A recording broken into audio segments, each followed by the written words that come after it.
명강사는 남들이 원하는 시간보다 10분 일찍 끝내는 명강사라고 합니다. 근데 제 앞에 발표하신 분이 20분 중에 10분을 줄여버리셨어요. 네, 지금 저는 어떻게 될까 고민하고 있습니다. 저 이번에 발표, 데뷔하게 된 처음 하는 탁정아입니다. 반갑습니다.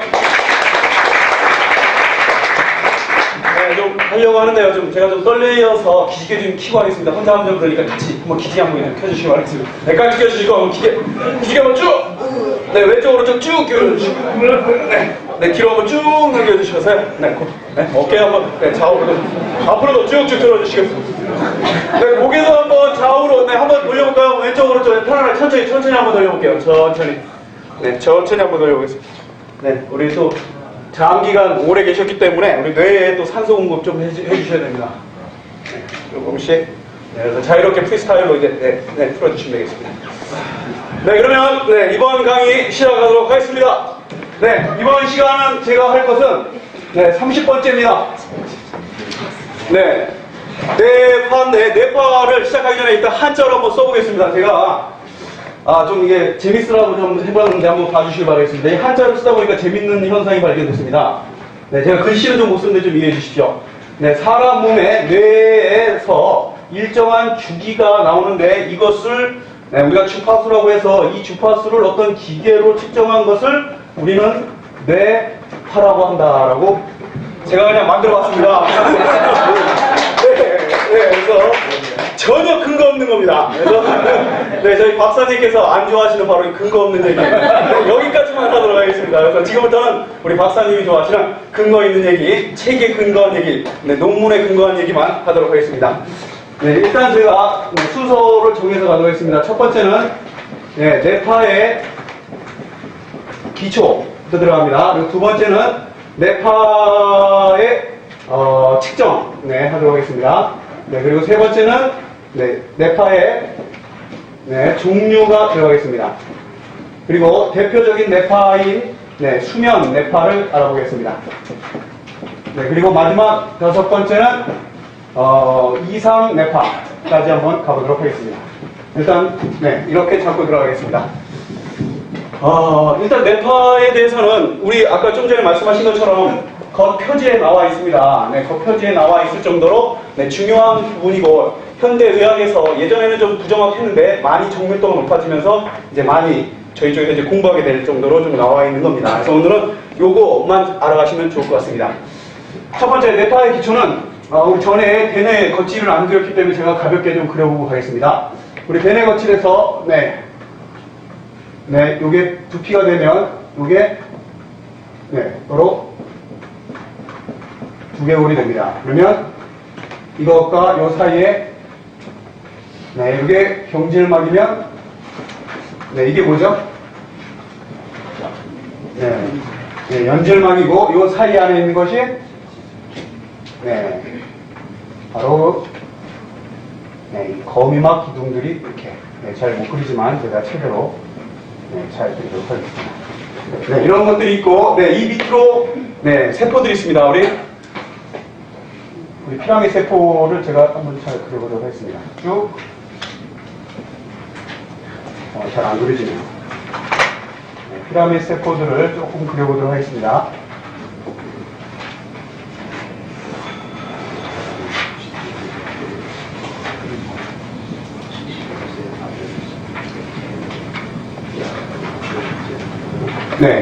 이렇게 그림을 그릴 수가 있겠습니다. 그래서 여기에서 보시면 우리가 지금까지 30장까지 보신 것처럼 이러한 뉴런들이 어떤 전압들을 형성하게 됩니다.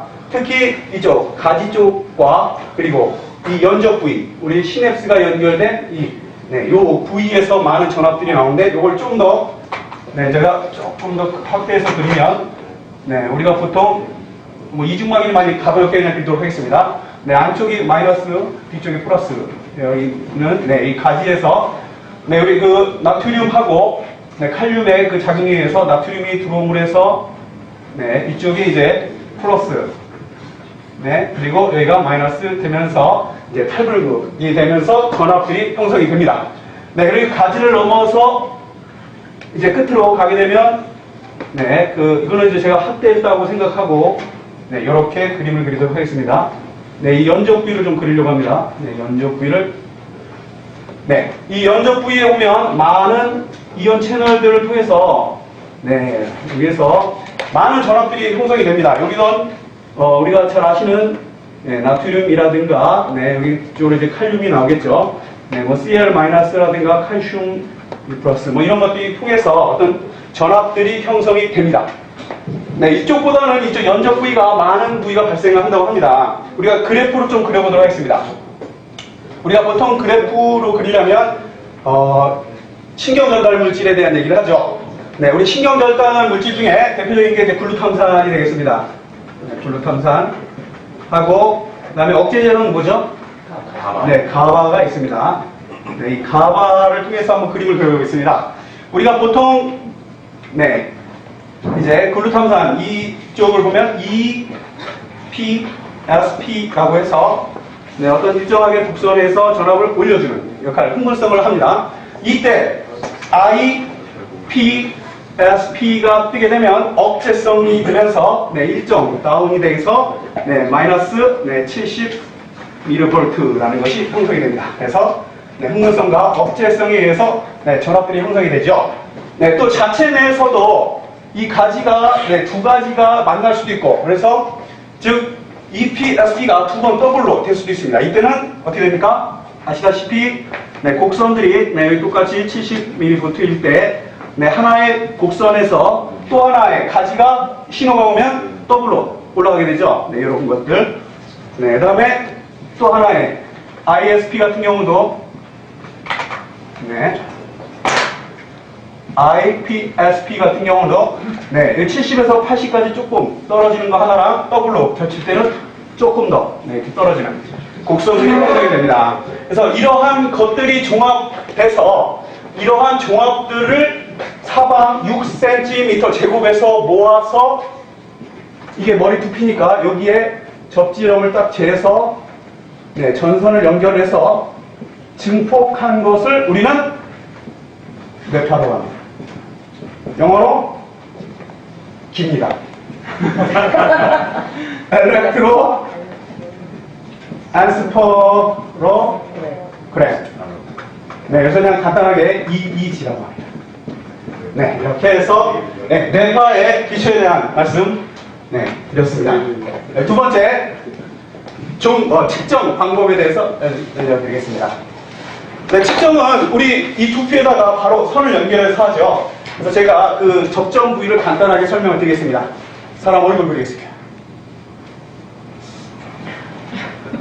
사람 얼굴 맞습니다. 네, 우리 요 양 미간에서 시작된 점과 우리 뒤에 움푹으로 나온 데가 있습니다. 이 부분과의 네, 연결을 해서 이것을 100으로 나눴을 때 10, 20, 20, 20, 20, 10 그럼 100이 됩니다. 네, 이렇게 나누는 것이 네, 10, 20 네, 전지법이 되겠는데 배치법이 되는데 이거를 입체적으로 그려보겠습니다. 어떻게 하냐면 위에서 보았을 때 이렇게 되면 여기가 코입니다. 그럼 여기는 귀가 되죠. 네, 이걸 똑같이 한번 그려보겠습니다. 어떻게 하냐면 딱 그었을 때 네, 이렇게 큽니다. 그러면 이거를 똑같이 단위로 나눕니다. 10, 20, 20, 20, 20, 10 똑같이 나눕니다. 20, 20, 10, 20, 20, 10 여기도 똑같이 나눕니다. 어떻게? 여기도 10, 20, 20, 20, 20, 20 아닙니다. 네, 네 정확하게 그려야 돼요. 네, 20, 10, 네, 10, 20, 20, 20, 20, 10 네, 네 여기에 한 가운데 이것과 이것의 한 가운데 점 하나, 점 하나, 점 하나, 점 하나 네, 이렇게 되면 네, 우리가 그 책에 나와 있는 네, 그것이 됩니다. 그래서 그것에 이름을 붙여주면 됩니다. 여기는 맨 앞에 뭐죠? FP 프론털 컬러 맞습니까? 네, 1이라고 합니다. 이쪽은 콜수, 이쪽은 짝수입니다. 그래서 여기는 2 여기는 뭡니까? 프론털이 F입니다. 네, 네 프론털 3 숫자는 똑같이 이렇게 반복적으로 쓰시면 됩니다. 그 다음에 여기는 센트럴 코로널이죠. 코로널 여기 3 코로널 4 네, 가운데는 제로 네, 제로를 쓰게 되겠습니다. 그래서 FZ 그 다음에 여기도 CZ 네, 그리고 여기는 페리오럴 그래서 네, P3, P4, 그 다음에 PZ 네, 이렇게 쓰게 됩니다.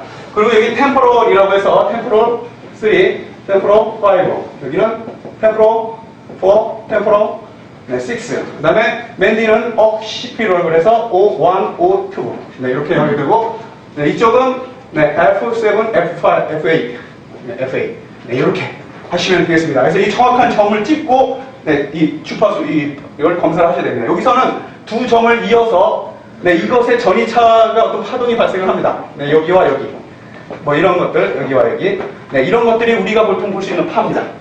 네, 이렇게 하는 것이 있고 아니면 이 귀가 네, 이게 제일 진동이 많이 없다 해서 이걸 기준으로 해서 또 측정할 수도 있습니다. 네, 이렇게 해서 네, 측정에 대한 얘기 들어왔습니다. 세 번째 종류가 있겠죠? 네, 종류에 대한 말씀드리겠습니다. 네, 종류는 가장 유명한 것이 이제 우리 알파파가 되겠습니다. 네, 알파파는 헤르츠가 8에서 12Hz. 네, 요걸 기준으로 들어가면 다 쉽게 들어갑니다. 그 다음에 베타는 13에서 30Hz. 그 다음에 감마는 30Hz 이상. 그러면 밑으로 들어가겠죠? 우리 세타는 3.5에서 7.5. 이 기준은 여러 가지가 있겠지만 우리 박사님께서 말씀하신 강의 내용으로 제가 하도록 하겠습니다. 그 다음에 델타는 3.5Hz 이하가 되겠죠. 네.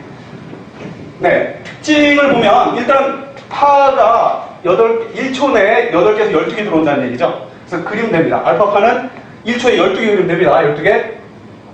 그 그릴 수는 없기 때문에 대충 그냥 느낌으로 아시면 됩니다. 네, 12개 정도 된다라고 생각하시면 됩니다. 베타는 이거보다 더 13개에서 30개, 좀 더 많겠죠? 그러니까 조금 더 촘촘합니다. 네, 감마는 무지 많습니다. 그냥 촘촘합니다. 네, 네, 세타는 조금 여유롭습니다. 네, 한 3.5에서 7.5 들어가면 되니까. 네, 우리 델타는 아예 여유 있습니다. 그냥 가는 듯 마는 듯. 네, 이렇게 됩니다. 네, 우리 특징에 대해서 말씀드리면, 우리 베타파, 우리가 중점적으로 우리가 가장 많이 나오는 일상적 의식일 때 나오는 것이 베타입니다. 약간 긴장했을 때도 좀 나오겠죠. 감마는 아예 초긴장, 흥분. 지금 제가 약간 이게 나오고 있습니다, 지금. 네, 흥분, 네, 이런 거. 그 다음에 알파파는 눈만 감으면, 눈 감을 때, 네. 그리고 명상할 때, 그리고 안정적일 때. 제가 지금 요게 좀 필요합니다, 지금. 네. 그 다음에 세타는 잘 때인데 약간 가수면 정도. 네, 그리고 네, 델타는 아예 깊은 수면. 네, 이렇게 해서 종류를 체크해 볼 수가 있겠습니다. 네, 이렇게 해서 네, 세 번째까지 들어갔고요. 대표적인 걸 이제 우리가 보통 알 수 있는 네, 수면 뇌파에 대한 거 말씀드리겠습니다. 네, 수면 뇌파는 우리 책에 있는 내용 말고 우리 박사님께서 주로 하셨던 내용을 참고해서 제가 만들도록 하겠습니다. 일단 그려야 됩니다. 쭉 그립니다. 네, 타임, 시간으로 들어갑니다. 일단은 잠을 들자마자 10분 내에 바로 뚝 떨어집니다. 비계만 오는데 바로. 그 다음에 바로 꺾어집니다. 1단계. 여기가 1단계. 여기가 각성 상태가 되겠죠. 네, 그 다음에 2단계가 이제 찾아옵니다. 우리에서 네, 가장 50%, 우리 잠에서 가장 많다는 50%를 차지하는 2단계가 좀 나오고 바로 3단계. 이제 3단계부터 어디 서파로 떨어지기 시작하죠. 네, 델타로 떨어집니다. 네, 깊은 잠이 4단계 넘어서 네, 3단계 온 것이 바로 2단계로 갈 수도 있고 우리의 유명한 렘 수면을 만납니다. 렘 수면은 어느 정도 가다가 또 떨어지고 또 떨어진 상태에서 어느 정도 깊이 잤다가 다시 깨어납니다. 깨어나다가 네, 다시 또 외치고 렘을 만납니다. 깊은 잠을 자려고 했는데 나이가 들수록 깊은 잠이 안 된다고 박사님께서 말씀하시고 깊이 못 들어갑니다. 그냥 아쉽지만 또 네, 이번에 좀 더 자려고 했는데 그래도 또 잠이 안 와요. 저게 30대, 40대 성인입니다. 네, 성인일 때. 노하고 노인은 조금 달라요. 노인들, 보통 어른들 30대에서 한 50대쯤으로 생각하시면 돼요. 네, 이렇게 해서 이제 깨어나는 시간까지 되겠습니다. 네, 이렇게 되어 있습니다. 그래서 보면 2단계, 3단계, 4단계 별로 특징을 주파수로 한번 보도록 하겠습니다. 일단 각성인 상태일 때는 보통 우리 베타파가 기준으로 있다가 베타파에서 약간의 알파파, 베타파에서 알파파 뭐 이런 게 왔다 갔다 합니다. 베타와 바뀌었습니다. 네, 알파와 네, 약간 이렇게 되어 있다가 1단계로 딱 들어가면 무슨 파로 들어갑니까? 바로 네, 세타파로 들어가죠. 네, 그래서 약간 세타파는 이게 5분 나왔다는 겁니다. 네. 네. 그러니까 좀 정신이 없습니다, 제가. 네, 이 세타파가 형성이 됩니다. 네, 1단계에서. 2단계는, 네, 우리 베타파를 형성을 하다가 갑자기 파가 실뭉타리처럼 이렇게, 네, 그래서 수면 방추라고 하는데 수면 방추들이 출현하기 시작합니다. 한 1분에 한 두세 번 정도, 네, 방추를 한다고 했습니다. 이 수면 방추는 뭐냐면 민감도를 낮춰주는 거예요. 그래서 잡음에도 안 깰 수 있게, 네, 해주는 겁니다. 네, 방추가 몇 개 나오다가 딱 하다가 이제 K자 같이, 네, 이런 이제 K복합체라고 하는데 영어 K같이 생겼다고 해서 네, K복합체가 출현합니다. K복합체는 2단계에만 있는 겁니다. 뭐냐면 잡음에서 이제 몸을 일으키려고 했는데 눌러준 거죠. 일어나지 마라. 너 내일 박자세 강의 들으려면 무조건 손잡아. 손잡아. 네, 이런 것들이 되겠습니다. 그래서 네, 우리 박사님 말씀하신 것처럼 이 수면도 운동이고, 네, 이게 어떤 참제오다라는 말씀하셨는데, 네, 여기에서 나오는 겁니다. 눌러주는 거. 네, 이런 거. 그 다음에 3단계로 이제 드디어 서파가 나오기 시작합니다. 서파는 이제 델타파가 되겠죠. 네, 여기에서는 서파가 한 20에서 한 50%의 델타파가 나온다고 합니다. 그래서 대충 그림이 이제 약간 서파의 그림을 그리기 시작합니다. 약간 주기가 조금씩 길어지기 시작하죠. 네, 요 상태에서 이제 4단계로 가면 깊은 델타가 나오는데 얘는 50%가 델타입니다. 그래서 좀 더 깁니다. 뭔가 좀 길어지는 느낌이 네, 이렇게 나옵니다. 그래서 이거는 이제 우리 동기화 됐다고 합니다. 네, 동기화 되고 반대로 이쪽은 비동기화. 네, 이거 좀 이따 다시 좀 설명드릴게요. 일단 요거에 대한 특징을 한번 알아보겠습니다. 우리 네, 이 서파들이 출현하는 요쪽, 네, 이 4단계 깊은 잠, 정말 많이 주무셔야 되는데, 네, 요럴 때는 뇌가 쉽니까 안 쉽니까? 네, 이때는 뇌가 쉽니다. 그러면 우리의 위쪽 램을 좀 보겠습니다. 램이 뭐의 약자죠? 네, 그렇죠. 램. 아이 무브먼트, 빠른 눈이 움직인다고 합니다. 그래서 뇌는 갖춘 상태인데 몸은 쉽니다. 네, 근전도는 0입니다. 몸은 쉬는 상태. 네, 그래서 꿈도 이때 많이 꾸죠. 한 80%의 꿈은 이때, 램 때 많이 꾼다고. 나머지는 이 롱램 때 많이 꾸게 됩니다. 네, 이렇게 되고 이 램과 램 사이의 주기는 한 몇 분? 그렇죠. 90분 정도가 된다고 합니다. 네, 이렇게 해서 네, 어느 정도 좀 얘기가 좀 이어진 것 같고요. 네, 이 동기화, 비동기화에 대한 설명드리면 동기화 때가 서파가 커지는 것, 네, 이런 뇌가 좀 안 움직이기 때문에 이런 안 움직이는 뇌들끼리 합쳤을 때 서파가 커지는 거예요. 그런데 이렇게 비동기화가 됐을 때는 막 움직이는 것들이 많아질 때는 서로 합치면 이런 것처럼 이제 네, 자연스러운 파가 되니까 뇌가 움직이는 겁니다. 비동기화가 이거랑 반대라는 거, 네, 그거 알아주시면 되겠고요. 네, 이렇게 하고 마지막으로 네, 아니 마지막 끝났군요. 네, 이산내파는 네, 대표적인 건 아마 간질일 것 같습니다. 네, 간질인데 예전에는 이 간질 때문에 뇌파를 많이 했습니다. 근데 요즘에 ADHD라든가 이런 것 때문에 이제 간질 좀 많이 하고 있습니다. 네, 이거에 대한 설명 뭐 이상 간질 뇌파 나오면 간질이다라고 측정을 예상을 하는 건데요. 치료약으로 우리가 한번 이걸 알아볼게요. 간질이라든가 이런 이상 파형을 치료하기 위해서는 그 근본인 이쪽 파들 시냅스 이쪽부터 잡기 시작해야 됩니다.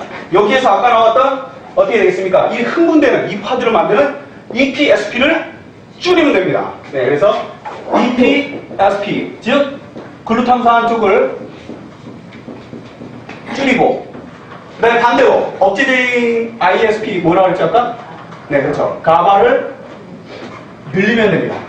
그래서 이것은 조금 시간이 있는 관계로 제가 그림을 그리면 이중막이 있을 때 네, 우리 보통 이렇게 그리시죠. 못 그렸네요. 네, 이 상태에서 여기가 이어졌을 때 네, 여기가 이어졌을 때 우리의 글루탐산 이 신경 전달 물질이 이쪽에 딱 붙었을 때 무슨 이온이 내려오죠? 네, 나트륨 이온이 들어오면서 탈분극이 됩니다. 네, 이 탈분극을 높여주는 그래서 탈분극을 억제해주는 억제제가 약으로 나옵니다. 네, 그리고 가바를 그리면 네, 제가 그냥 간단하게 그리도록 하겠습니다. 책에 나와 있는 내용을 해서 가볍게 그리겠습니다. 네, 이렇게 돼 있는데, 네, 여기에서 또 하나의 신경 전달 물질인 가마가 붙으면 뭐가 내려옵니까? 네, 저 Cl-가 내려옵니다. 네, 이런 식으로 해서 이거를 높여주는 바로 작용제 약이 나오게 됩니다. 네, 이렇게 해서 하게 되면 어느 정도 조절을 통해서 뇌파를 조절할 수 있다고 네, 나와 있습니다. 네, 이렇게 해서 제가 5가지 다 했는데, 뭐 어떻게 제가 전달해드는지 모르겠습니다. 처음 하는 거라. 제가 처음 하면서 느낀 건 뭐냐면, 역시 공부에는 왕도가 없다. 제가 30강째를 쉬운 줄 알고 했어요. 솔직하게. 좀 뇌파라 쉬울 줄 알고. 근데 그 1강부터의 기본 지식이 없는 상태에서 하다 보니까 너무 어려운 거예요. 남들은 쉬운데 저는 너무 어렵습니다. 그래서 그거 찾으면서 역시 아까 말씀하신 대로 스텝 바이 스텝으로 밑에서부터 정말 꾸준하게 잭으로 해서 올라가야 되겠다라고 생각했습니다. 감사합니다.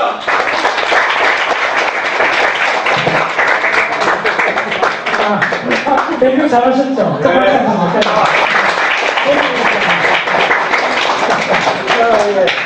자, 한 사람 마운틴 올라갔을 때 선수 한 명 더 밟겠습니다. 자, 요 한두 가지 이제 공부한 가지 좀 생각해 봅시다. 그러니까 수면은, 그러니까 렘 수면, 특히 렘 수면은 어디서 시작되느냐 하면요. 렘 수면 센터가 있어요. 렘 수면 센터가 뭐냐면 페리브라키알 완 주변 연결 한자로 브라키알이 팔이지 않습니까? 그다음에 페리가 뚫려있기 때문에 완 주변 연결이라고 번역해요. 그래서 뇌교의 완 주변 연결에 두 핵이 있어요. 그거 꼭 기억해놔야 돼요. LDP하고 PPT 이 두 핵은 수명을 할 때 항상 나오는 거예요. 뇌 수명할 때. 여기 뭐냐면 피덤블로 폰타인 테리먼탈 내역이라고 해요. 피덤블로 아까서 피덤블로 폰타인 테그멘탈 에어리아. 그러니까 폰타인부터 교내잖아요. 예. 그 다음에 교내 피계 해결하죠. 그 다음에 여기는 도소레트라 도소레트라고요. 레트로 도소 피덤플라. 예. 그러니까 외측 등쪽 교내해. 자, 외측 등쪽 교내해. 레트로 도살 피덤플라 테그멘탈 에어리아. 좀 긴 납가요. 예. 그 다음 밑에 있는 거는 대뇌각 교내해. 네. 그거 좀 다르다. 다시, 오늘은, 피덤클로 폰타일. 피덤클로 폰타일. 그 다음에 T는 뭐냐면 테그멘탈. P라고 하죠. 테그멘탈 예언이야. 여기서 뭐가 나오냐면요. 여기서 나오는 게 바로 아스콜린이 나와요. 이 아스콜린이, 자, 우리가 렘수면 때 남자의 음경이 발기되고 여자 질에서 그게 나오고 다 그런 것들이 무의식하게 나와요. 아스콜린 작용입니다. 그래서 매일 수면에 아주 특이한 게 뭐냐면 가슴 때문에 아스콜린이 더 많이 나와요. 근데 아스콜린이 뭐냐면 바로 의식의 연상작용을 만들어주는 물질이거든요. 그래서 뭡니까? 우리가 꿈꿀 때, 매일 수면일 때 눈을 감고 있어도 시각적 이미지들이 막 이렇게 드라마를 만들잖아요. 그게 왜 그러냐면 아스콜린이 많이 나와서 그 시각적 이미지를 인출하고 연상작용을 만들어주는 거예요. 근데 프리프론탈 코텍스에 세로토닌하고 노르아드레날린이 거의 안 나오잖아요. 이 교과서 항상 나오는 얘기인데 프리프론탈 코텍스에 세로토닌하고 노르아드레날린이 안 나오는 상태에서 아세틸콜린이 각성 때부터 낙동하는 것보다 더 나와갖고 시각 이미지를 불러와요. 그래서 연상을 만들어요. 상의 이용을 만들어줘요. 이용을 만들어주는데 낙동화 같으면 정합적으로 환경 인증에 맞게끔 연결해주는데 그 연결 사행탑이 동작을 안 하는 걸 간단히 말씀드리면 그러니까 랜덤하게 연결돼요. 랜덤하게 연결되는데 그때 이제 소위 말해서 암그달라나 히포캄팔 그쪽에 테마, 편도 그 다음 중요한 게 내측 전두엽 그 다음에 ACC 안탈레오스티블러스 자이러스 이쪽이 확 동작을 해줘요. 그럼 이쪽이 점점 몸이 꼴 남아있잖아요. 정서 감정이 복하고 있는데 종합센터는 잠자고 있고 정서 감정이 운전석에 앉아갖고 드라이빙 하고 있는 거야. 그럼 뭘 불러오니까 그러니까 연합시각연결에 있는 옛날 기억한 시각연결이 불러오는 거야.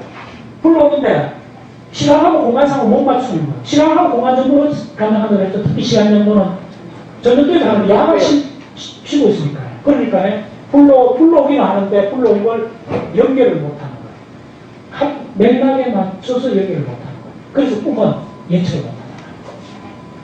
꿈에서 상수계산 못하잖아요. 왜 그러냐 하면 꿈에서는 반성적, 논리적 작용을 못해요. 그게 대부분 작업기억인데 부수적으로 작업기억이 공개해야 해요. 작업기억이 가장 미래하게 하는 게 상수계산하는 겁니다. 근데 강의를 찾아야 되잖아요. 도자기 상수계산하고 있죠. 이렇게 해놓고 중간 과정을 잠시 이렇게 파진을 하고 있어야 되잖아요. 끝까지 더하니까 올라갈 건지 어떤 걸 파진하고 있어야 되는데 그 과정이 정확하게 워킹 메모리입니다.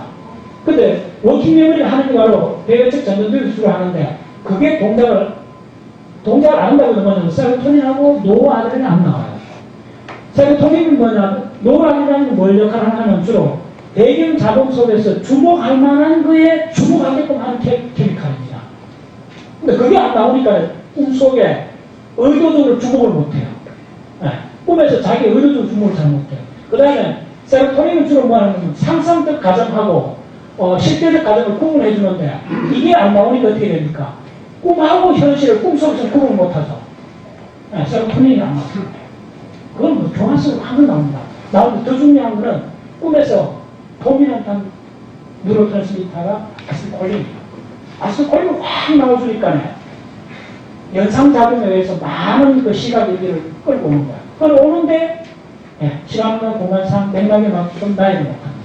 그래서 제가 그 한마디로 비판했죠. 꿈은 내일 수면 꿈은 서파수면에도 꿈을 꿉니다. 한 20분 전에 그거하고 좀 달라요. 내일 수면 꿈은 전적으로 한마디로 표현하면 시각 이미지의 정서적 분출. 잠깐 시각 이미지의 정서적 분출. 시각 이미지의 정서적 분출. 한마디로 표현하면 그게 다 되어 있습니다. 그래서 꿈은 뭐 나중에 따로 뭐 할수 있네요. 그래요. 오늘 시간 했고 잠깐 한 1분만 강구하고 일단 우리가 이 책 시리즈 한 번 남았잖아요. 저게 이거 열면서 세 분 발표해서 이거 얼추다 커버를 했어요. 나머지 한 번 또 이제 한 주 쉬고 하잖아. 그러니까 조금 이제 내실을 기하고 조금 더 업돼 있는 걸 좀 더 내실을 구하면서 2주 동안 열심히 공부를 하시면 제가 어느 날 갑자기 공지를 다 올립니다. 이번에도 보니까 게시판에 보니 진짜 그 사고라더만 10명 공지를 올리는데 2시간 만에 포각되거든요. 그래서 이번에도 언젠가는 올립니다. 올리는데 이 이야기 안 하겠습니다. 게시판에 아무시 보다가 다 올리죠. 그 다음 미리 말씀드리는데 이번에 마지막 굉장히 중요합니다. 이번에는 우리 이 책 뒤에 나오는 거는 몇 개 없어요. 사실은 90% 다 했습니다. 이 책에 다 했고. 그래서 이번에는 2주 후에 제가 또 예를 들면 이원백 신경회가 어디였던지 그 다음에 좀 더 보고 책들 중에서 좋은 책을 해갖고 그 책에서 아주 핵심된 차트 10개를 요청과 관계 있는 차트 10개를 선정해서 조금만 올립니다. 올리면 쫙 신청을 하셔갖고 한 2주 동안 답답해서 2주 후에 발표를 하면 결론적으로 무슨 결과가 되는가 하면 우리 2달 만에 책 2권을 그 의대생들이 보는 책 2권을 다 2달 만에 하고 있다. 자, 오늘 잠시간 수고 많았습니다. 자, 이거 끝내겠습니다. 수고했습니다.